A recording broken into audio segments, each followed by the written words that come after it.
السلام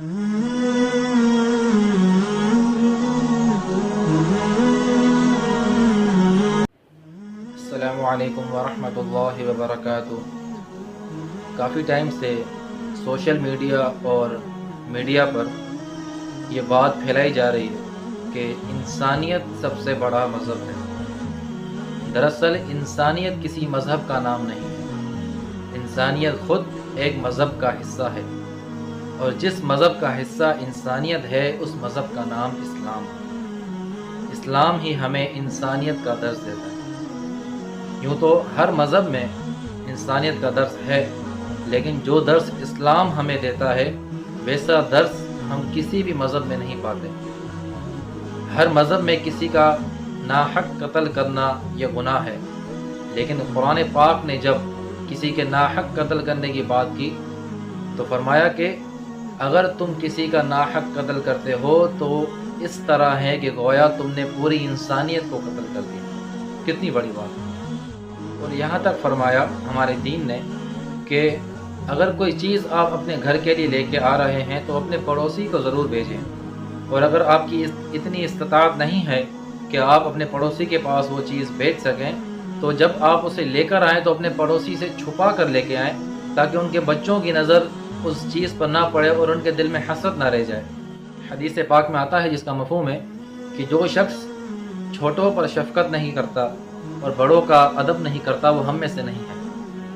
یہ انسانیت کا درس ہمیں خود اسلام دیتا ہے، اور جو درس ہمیں اسلام دیتا ہے وہ دنیا کا کوئی بھی موٹیویشنل اسپیکر نہیں دے سکتا۔ انسانیت کو مذہب کہنے والے یہ لبرل لوگ ہیں، ان کا کوئی بھی مذہب نہیں ہوتا۔ یہ انسانیت کو اتنا فارورڈ اس لیے کر رہے ہیں کیونکہ ان کے نزدیک اگر کوئی مسلمان ہو یا غیر مسلم ہو وہ انسانیت رکھتا ہے، اگرچہ اللہ کی عبادت نہیں کرتا، اللہ کو نہیں مانتا، اللہ کے رسول کو نہیں مانتا، لیکن اچھا انسان ہے تو ان کے نزدیک وہ آخرت کے دن کامیاب ہو جائے گا، اور جو اچھا انسان نہیں ہے اگرچہ مسلمان ہے تو وہ ناکام ہو جائے گا۔ یہ بات صحیح ہے، انسانیت کامیابی کے لیے ضروری ہے لیکن کافی نہیں ہے۔ اسلام نے ہمیں یہ درس دیا ہے کہ اگر کوئی شخص کتنا بھی اچھا انسان ہو لیکن کلمے پر یقین نہیں لاتا، لا الہ الا اللہ محمد رسول اللہ، اس کلمے پر اگر اس کا ایمان نہیں ہے تو وہ کبھی بھی جنت میں داخل نہیں ہو سکے گا۔ اور اگر فاسق فاجر شخص ہے لیکن کلمے پر اس کا ایمان ہے، مسلمان ہے، قرآن کو مانتا ہے، سنت کو مانتا ہے، حدیث کو مانتا ہے، تو وہ شخص اگرچہ جہنم میں پھینکا جائے گا لیکن اپنی سزا بھگتنے کے بعد وہ جنت میں ضرور جائے گا۔ انسانیت کے نعرے لگانے والوں کا مقصد جو ہے وہ اسلام کی نفی کرنا ہے، کہ لوگوں کے ذہن سے یہ بات نکل جائے کہ کامیاب ہونے کے لیے اسلام کی ضرورت ہے، اور لوگ یہ سمجھ بیٹھے کہ اچھا انسان ہونا ہی صرف کافی ہے، اچھا انسان ہونا ضروری ہے، لیکن اگر کسی کے اندر اسلام نہیں ہے، کلمہ نہیں ہے تو وہ کبھی کامیاب نہیں ہوگا۔ اور یہ بات کہنا کہ انسانیت سب سے بڑا مذہب ہے یہ انتہائی بیوقوفی کی بات ہے، کیونکہ انسانیت خود ہمارے مذہب کا حصہ ہے۔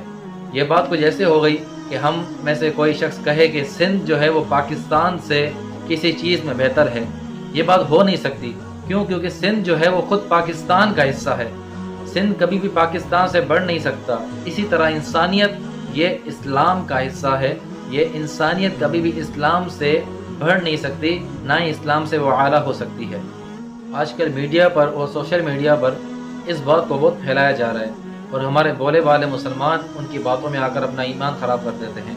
تو میری اپنے مسلمان بھائیوں سے گزارش ہے کہ وہ اس بھول میں آ کر کہ انسانیت شاید کوئی اسلام سے کوئی بڑھ کر چیز ہے، اس بھول میں نہ آئیں، بلکہ ہمارا اسلام ہی ہمیں انسانیت سکھاتا ہے۔ ایک عیسائی نے جب کتاب لکھی اچھے انسانوں کا تو انہوں نے حضرت عیسیٰ علیہ السلام کو دوسرے نمبر پہ رکھا اور پہلے نمبر پر نبی اکرم صلی اللہ علیہ وسلم کا نام لکھا، جو کہ اب کافر بھی تسلیم کر رہے ہیں کہ سب سے بہتر انسان جس نے ہمیں انسانیت سکھائی وہ نبی اکرم صلی اللہ علیہ وسلم تھے۔ تو میری مسلمان بھائیوں سے گزارش ہے کہ ان لبرلز کے پیچھے پڑ کے اپنا ایمان خراب نہ کریں، اور ہر مسئلے میں ہر معاملے میں علماء سے رائے لیں، علماء سے مشورہ کریں۔ السلام علیکم ورحمۃ اللہ۔ نیچے سبسکرائب کے بٹن پہ کلک کریں، بیل کے آئیکن پہ کلک کیجئے تاکہ ہر نئی ویڈیو کی نوٹیفیکیشن آپ کو مل جائے۔